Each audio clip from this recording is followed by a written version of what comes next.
नमस्कार। पिछली वीडियोस को देखने के बाद ही इस वीडियो को देखिएगा प्लीज़। पिछली वाली वीडियोस को देखिए, उसके बाद ये देखिए, तभी समझ में आएंगे अच्छी तरह से। पिछली वीडियोस में हमने वैदिक साहित्य के बारे में जाना, नहीं वेदों के बारे में जाना, उसके ब्राह्मण ग्रंथ, नहीं जो उपनिषद है, नहीं पुराण है, बहुत सारी चीज़ें थी, उस पर चर्चा हुई। तो मैं यहाँ पे उसको लाना नहीं चाहूँगा, क्योंकि मैं चाहता हूँ कि छोटी वीडियोस हो। मेरी इच्छा रहती है कि छोटी वीडियोस में बनाऊँ, ताकि आपका समय बचे और मेरा भी समय बचे। कम समय में अधिक ज्ञान हो जाए तो बेहतर रहता है। तो पिछली वीडियोस को जाकर देखिए। आज हम उत्तर वैदिक काल के बारे में जानेंगे, यानी कि वैदिक साहित्य में एक वैदिक साहित्य वैसे कहानी के तौर पे मैं पिछली वीडियोस में करवा चुका हूँ। उसको जानिए, समझिए, उसका नोट्स बनाइए। वो अगर आप समझ जाओगे तो माथा में जो दिमाग है उसमें खाका अच्छी तरह से तैयार हो जाएगा, और आगे की बात अच्छा से, अब आगे की जो बात रहेगी उसको आप अच्छी तरह से समझ पाओगे। तो उसको जाकर देखिए, दिमाग में खाका बन जाएगी, ताकि आगे जो अगली वीडियो है उसको आप अच्छी तरह से समझ सको। ठीक है। भारतीय इतिहास उत्तर वैदिक काल 1000 से 600 BC का इसका समय है, यानी कि 1000 से 600 BC यानी कि ईसा पूर्व उत्तर वैदिक काल का समय माना गया है।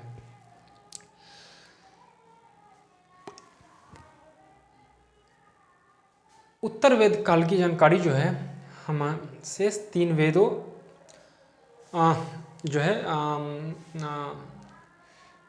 यजुर्वेद, अथर्ववेद, यजुर्वेद, सामवेद और अथर्ववेद, इसकी जानकारी उत्तर वैदिक काल से हमें मिलती है, उसके ब्राह्मण ग्रंथों से मिलती है। ऋग्वेद की जानकारी ऋग्वेद से और ऋग्वेद की ब्राह्मण ग्रंथ से मिलता है। ठीक, यहाँ पे मैं भारत का मानचित्र बनाया हूँ, नहीं जो मैप है उसको। अब ध्यान से समझिएगा अच्छी तरह से। वैदिक साहित्य समाप्त हो चुकी है, हम उत्तर वैदिक काल में प्रवेश कर रहे हैं। ठीक है, यानी कि उत्तर वेद काल की जो जानकारी है हमें शेष तीन वेदों, ब्राह्मण ग्रंथ, आरण्यक और उपनिषद साहित्य की रचना से हमें मिलती है, और इन्हीं काल में इनकी रचना हुई। नहीं, ठीक है। आर्य संस्कृति का पूर्व की ओर जाना। आर्य पंजाब क्षेत्र से निकलकर गंगा यमुना के जो दोआब वाला जो क्षेत्र थे ना, उसमें प्रवेश गए, यानी कि आर्य संस्कृति का पूर्व की ओर जाना। मैं यहाँ मैप पे कुछ कर रहा हूँ, आप उसको देखिए। मैं दिखूँ या ना दिखूँ उससे कोई फ़र्क नहीं है। मेरी आवाज़ को सुनते हुए आप नोट्स बनाइए। दिक्कत होती है, गूगल मारिए, गूगल बाबा के पास जाइए, और मेरी बात को, मेरी आवाज़ को सुनते हुए उस पर नोट जो समझ में नहीं आए वहाँ पे डिमांड कीजिए, आ जाएगा, और मेरी आवाज़ को और उसको मैच करके उसका नोट्स बनाइए। ठीक, मैं वीडियो में कहता हूँ लगभग जो आर्य थे, आर्य जो हमारे थे, इसको आप समझिएगा। जो आर्य थे ना, वो मूल रूप से हम पढ़े, हम जाने कि सप्त सिंधु प्रदेश के जो ये सिंधु क्षेत्र वाला था, जो कि पंजाब वाला एरिया है, पंजाब वाला जो क्षेत्र था ना, वहाँ पर आके बसे थे। यानी कि ये वाला पूर्वी पंजाब हो गया, और ये वाला पश्चिमी पंजाब जो कि पाकिस्तान में है, नहीं ये वाला भाग। मैं इसको इरेज कर दूं तो आप देखोगे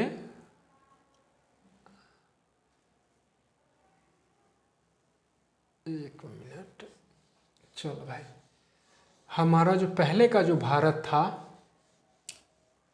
वो ऐसे था, नहीं आज़ादी से पहले ये लाइन नहीं थी, ये पूरा का पूरा भारत था, अखंड भारत की अभी तो बात कहनी ही बाकी है।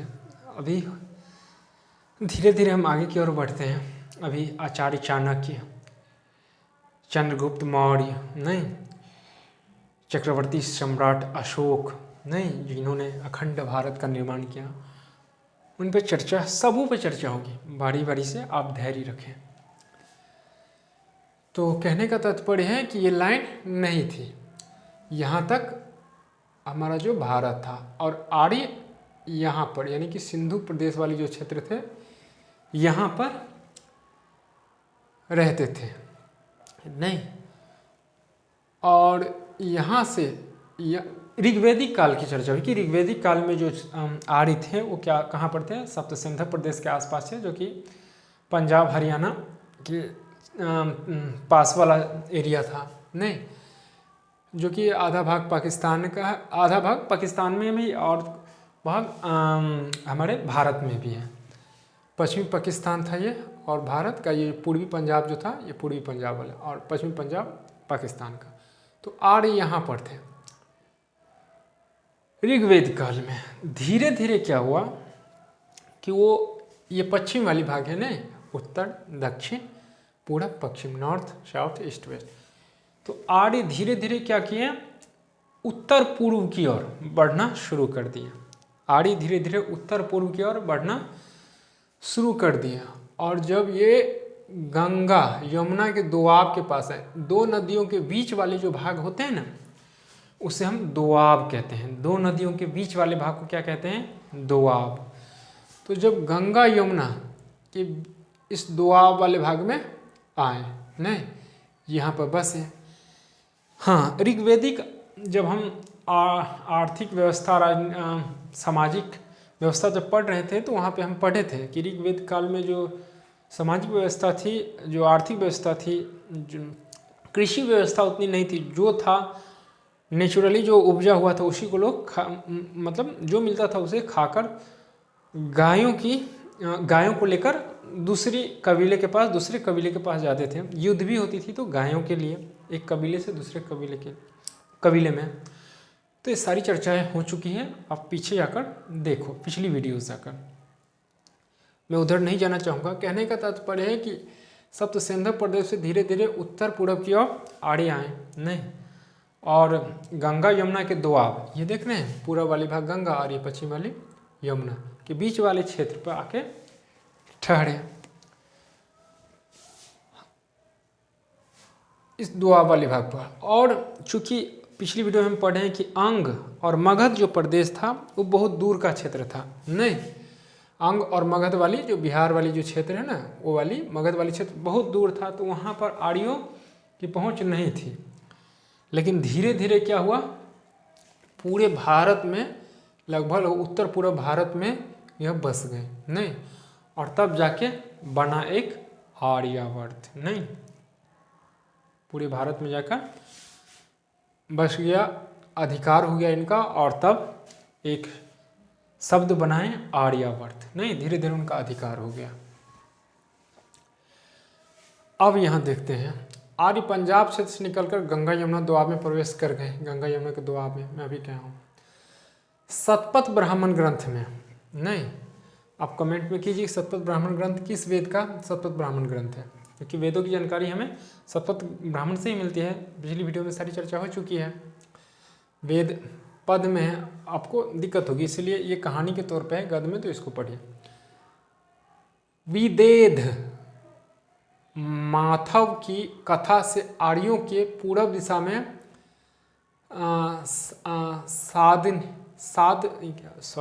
कहने का तात्पर्य है कि विदेध माधव की कथा से आर्यों की पूर्व दिशा, यानी कि विदेध माधव की कहानी से पता चलता है कि आर्य धीरे धीरे पूर्व दिशा की ओर बढ़े और सदा नीरा नदी जिसे गंडक नदी कहा जाता है ना, सदा नीरा नदी जिसे गंडक तक प्रसार की जानकारी मिलती है। इस काल में सदा नीरा यानी जिसे गंडक नदी कहते हैं नहीं, आर्यों के भौगोलिक क्षेत्र का सीमा था, यानी कि पूर्व काल में जो आर्य थे वो क्या बोलते हैं उसको, सदा नीरा नदी तक ही वो सीमित था, यानी कि गंडक नदी तक ही सीमित रह गया था वो, नहीं, यही कह रहा है। तो किस कथा से आर्यों की जो भौगोलिक क्षेत्र, ऐसे क्वेश्चन बनता है कि किस कथा से आर्यों की उत्तर दिशा की ओर जाने की जानकारी मिलती है, तो विदेध माधव कथा से। विदेध माधव कथा था कि कहते हैं कि एक यहाँ पर आग का गोला यहाँ पर उत्पन्न हुआ और यह आग का गोला धीरे धीरे सब नदियों को सुखाते हुए उत्तर पूर्व की ओर बढ़ा और यहाँ पाया, तो इस नदी को ये सुखा नहीं पाया, अतः आर्य यहाँ पे आके रहने लगे। ऐसी कथा है, क्योंकि हमारा जो वेद है वो देवी देवताओं पर आधारित है, नहीं धार्मिक बातें हुई है। तो यही कथा है। आप गूगल पे सर्च मार के भी इसके बारे में जान सकते हैं कि विदेह माधव की कथा क्या थी। वही है, उतना जाना नहीं, वो पूछा नहीं जाता, ऐसे ही बता दिया हूँ। चलिए बोल दिया हूँ। पूर्व दिशा में सदानीरा नदी तक प्रसार की जानकारी मिलती है आर्यों की। आर्यों की जानकारी किस नदी तक मिलती है? तो गंडक नदी तक, जिसे सदाचार नदी कहा जाता है।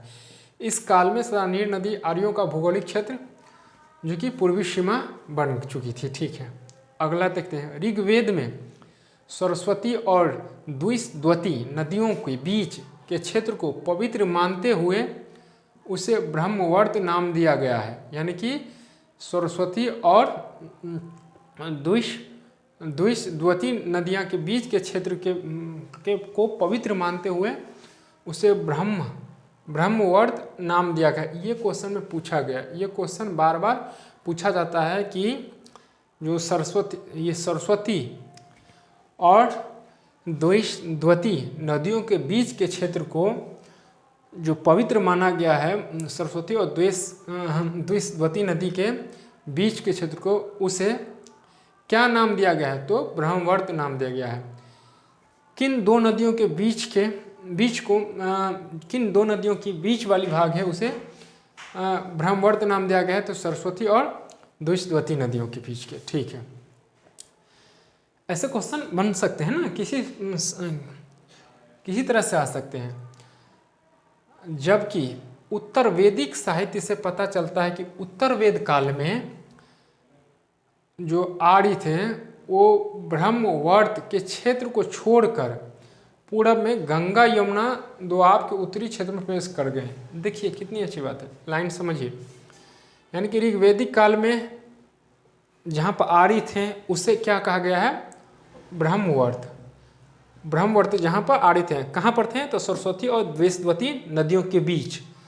और सरस्वती द्वेष नदियों के बीच आर्य जब छोड़कर आगे बढ़े, नहीं यानी कि गंगा और यमुना के दोआब वाले बीच में भाग में आए, तो उससे क्या नाम दे दिया गया? ब्रह्मवर्त नाम दे दिया गया इसे, ब्रह्मवर्त के क्षेत्र। नहीं, ठीक है। उत्तर वैदिक काल में आर्य का ब्रह्मवर्त के क्षेत्र को छोड़कर पूरब की ओर यमुना दोआब की में प्रवेश कर गए, तो उन्हें ब्रह्म ऋषि देश रखा गया। सॉरी, ब्रह्मवर्त तो तब था ना जब सरस्वती और द्विस्वती नदियों के बीच थे आर्य, और जब वहाँ से आगे बढ़े ना, आगे बढ़े और गंगा यमुना में के छोड़कर पूर्व में गंगा यमुना के दोआब वाले क्षेत्र में, इस वाले क्षेत्र में आए, तो क्या नाम दे दिया गया? ब्रह्म ऋषि देश रखा। ब्रह्म ऋषि देश नाम कब रखा गया? जब आर्य क्या बोलते हैं, सरस्वती और द्विस्वती नदियों के बीच वाले भाग को छोड़कर, जो कि सरस्वती और द्विस्वती जो के बीच वाले भाग था उसका नाम क्या था? ब्रह्मवर्त। तो ब्रह्मवर्त से जब आगे निकले, कहने का तात्पर्य है कि ब्रह्मवर्त से जब आगे निकलकर गंगा यमुना के दोआब वाले क्षेत्र में आए, तो उसका नाम ब्रह्म ऋषि देश रखा गया। और उससे पहले गंगा दोआब वाले सरस्वती और द्विस्वती वाले बीच में थे, वाले भाग में थे, तो उसका नाम ब्रह्मवर्त रखा था। ठीक, जो कि दिल्ली के आसपास के कुरुक्षेत्र वाला इलाका था। जो ब्रह्म ऋषि था वो का ये हमारा भारत की राजधानी नई दिल्ली है ना। Sorry, where is duster? यहाँ पे हमारा दिल्ली नहीं, बीच वाला भाग। तो जो दिल्ली के आसपास वाला जो क्षेत्र था ना, दिल्ली के आसपास जो कुरुक्षेत्र वाला इलाका था, जो कुछ भाग कुरुक्षेत्र, दिल्ली के आसपास के जो भाग है कुछ कुरुक्षेत्र के हिस्से में आ जाते हैं, तो वो वाले जो भाग थे ना, जो कि कुरुक्षेत्र के इलाका वाला था। एक बार और इसे अच्छी तरह समझ लें। आर्य ऋग्वेदिक काल में आर्य सरस्वती और द्विस्वती नदियों के बीच के क्षेत्र में को पवित्र मानते थे। सरस्वती और द्विस्वती नदी थी, उसके बीच वाले जो क्षेत्र थे उसे आर्य पवित्र मानते थे और वहीं पर रहते थे, जिसे क्या नाम दिया गया था? ब्रह्मवर्त नाम दिया गया था। फिर आर्य, वहाँ से धीरे धीरे आगे की उत्तर पूर्व की ओर बढ़ें, गंगा और यमुना नदी के बीच वाले भाग में, जिसे हम क्या कहते हैं, दोआब कहते हैं। और उस दोआब में जब रहें तो उसका नाम क्या रखा गया, ब्रह्मऋषि देश रखा गया। और ये वाली जो एरिया जो थी वो दिल्ली से सटे हुए वाली एरिया थी, जो कि हरियाणा के भाग वाली एरिया थी। कुरुक्षेत्र होता है ना, कुरुक्षेत्र के भाग वाली एरिया, अब कुरुक्षेत्र वाला इलाका था हरियाणा का, सॉरी। इसके बाद आर्यों ने हिमालय और विंध्य, इसके बाद आर्यों ने हिमालय, इसके बाद हिमालय के 3 श्रेणियाँ ना, ग्रेट, मिडिल और शिवालिक। इसके बाद आर्यों ने हिमालय, विंध्य, हिमाचल, यमुना, गंगा, ये विंध्य पर्वत है। अब कल्पना कर लो, विंध्य के जो ये विंध्य वाली जो एरिया थी ना, विंध्य प्रदेश वाली, कहाँ गए, हाँ। इसके बाद आर्यों ने हिमालय और विंध्य पर्वत के बीच समस्त भूभागों पर अधिकार कर लिया। इसका नाम मध्य देश रखा गया। पहले यहाँ थे नहीं, ब्रह्मवर्त में नहीं। उसके बाद वहाँ से कहाँ निकल के आए, ब्रह्मऋषि देश में, जो गंगा और यमुना के बीच वाला भाग है, जिसे हम क्या नाम देते हैं, दोआब। और यहाँ से फिर आर्य धीरे धीरे विंध्य वाली जो भाग है वहाँ पर अधिकार कर लिए, वहाँ पे रहने लगे नहीं। और जिसे मध्य देश, जिसका नाम मध्य देश रखा गया। आपको ये क्रम से याद रखनी है, ब्रह्मवर्त, उसके बाद ब्रह्मऋषि, और उसके बाद मध्य देश। ब्रह्मवर्त, ब्रह्मऋषि, मध्य देश, ठीक है। क्वेश्चन बनते हैं यहाँ से। मध्य रखा गया। उत्तर वैदिक काल में मध्य देश ही आर्य संस्कृति का केंद्र था। यानी कि जो ये मध्य देश है ना, उत्तर वैदिक काल में मध्य देश ही आर्यों का मेन केंद्र था। और उत्तर वैदिक काल आते आते आर्यों को खेती करने की जानकारी हो चुकी थी, लौह से वो परिचित हो चुके थे और खेती करते थे। अब खेती करेंगे तो जो आदमी एक जगह से दूसरे जगह जाता था, एक जगह से दूसरे जगह, अभी हम पढ़े हैं ना कि जो सप्तसिंधु प्रदेश थे वहाँ सरस्वती और द्विशद्वती नदियाँ जो थी उसके बीच में वो रहे, और उसका नाम उन्होंने ब्रह्मवर्त रखा। फिर वहाँ से उत्तर पूरब की ओर आगे बढ़े, गंगा यमुना के दोआब वाले क्षेत्र में, बीच वाले क्षेत्र में, और उसका नाम ब्रह्मर्षि रखा, नहीं, और ब्रह्मर्षि रखा, सही। और उसके बाद आगे बढ़े तो विंध्य वाले क्षेत्र में आ गए और उसका नाम मध्य देश रखा। तो आपको ये याद रखनी है, ब्रह्मवर्त, ब्रह्मर्षि और मध्य देश, ठीक।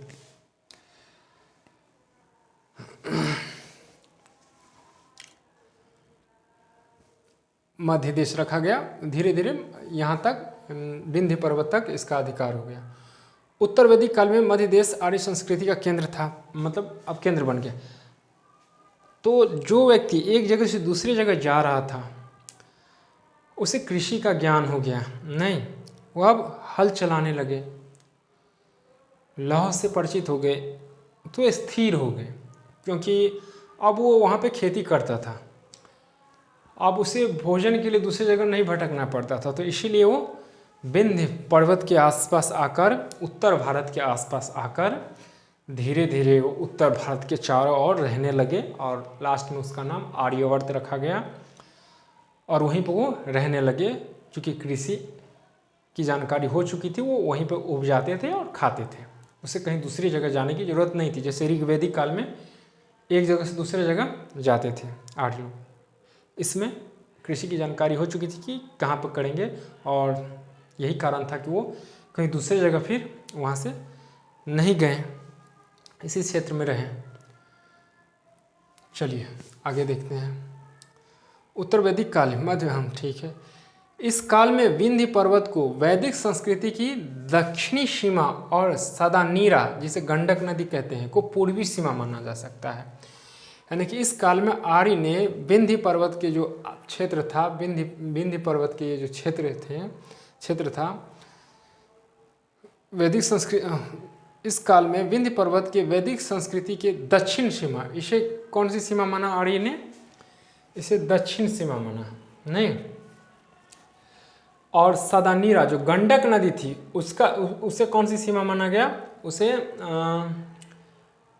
पूर्वी सीमा माना गया, जबकि नर्मदा जो थी इधर बह रही है नहीं, दक्षिण भारत में, नहीं। चलिए आगे देखते हैं।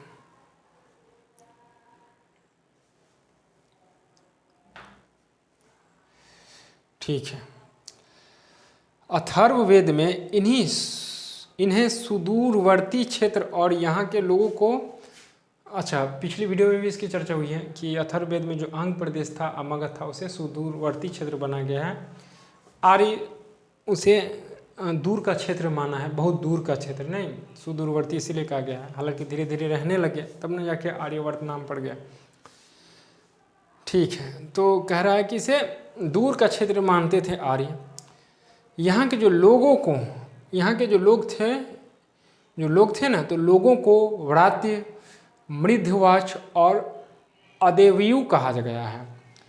जो व्रात्य थे मतलब वेदों का जो व्रत था उसे पालन वगैरह नहीं करता था, तो उसे हम व्रात्य कहा गया है।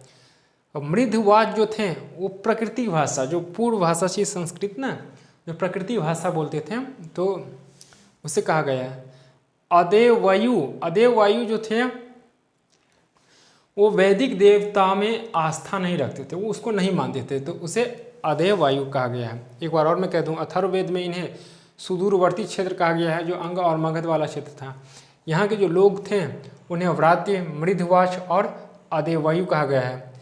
व्रात्य जो थे वो वैदिक व्रत का पालन न करते थे, नहीं, उन्हें व्रात्य कहा जाता था, जो वैदिक व्रत का पालन न करे।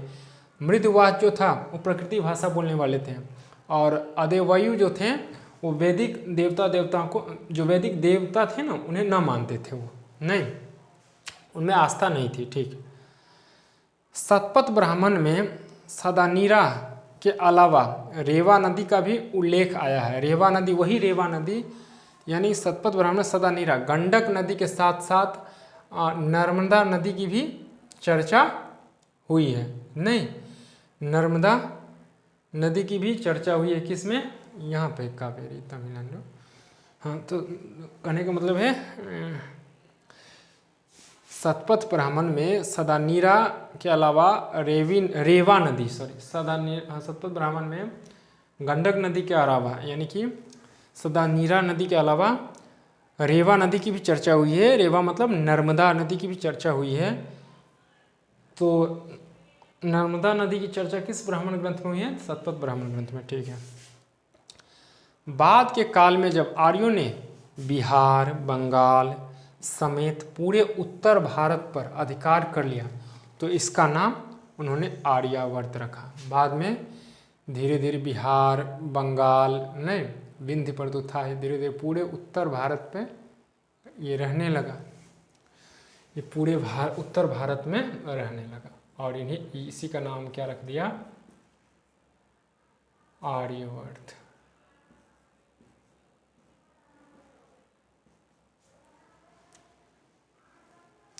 जिसे आर्यावर्त भी कहते हैं।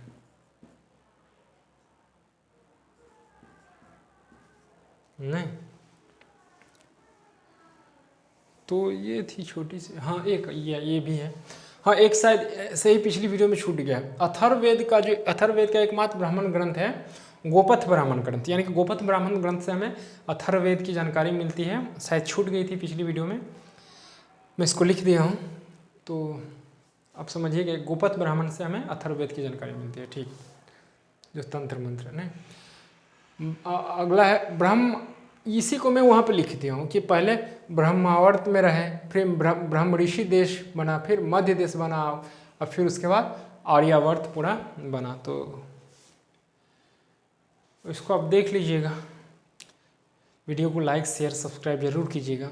सब्सक्राइब इसलिए ताकि अगली वीडियो जो मैं डालूँ तो उसकी नोटिफिकेशन आप तक पहुँच सके कि वीडियो आ गई है, आप उसको वॉच कर लीजिएगा। शेयर इसलिए ताकि दूसरों को भी लाभ मिले। बाकी जो दिक्कत होंगी कमेंट कीजिए। तो मिलते हैं अगली वीडियोज़ में। नमस्कार।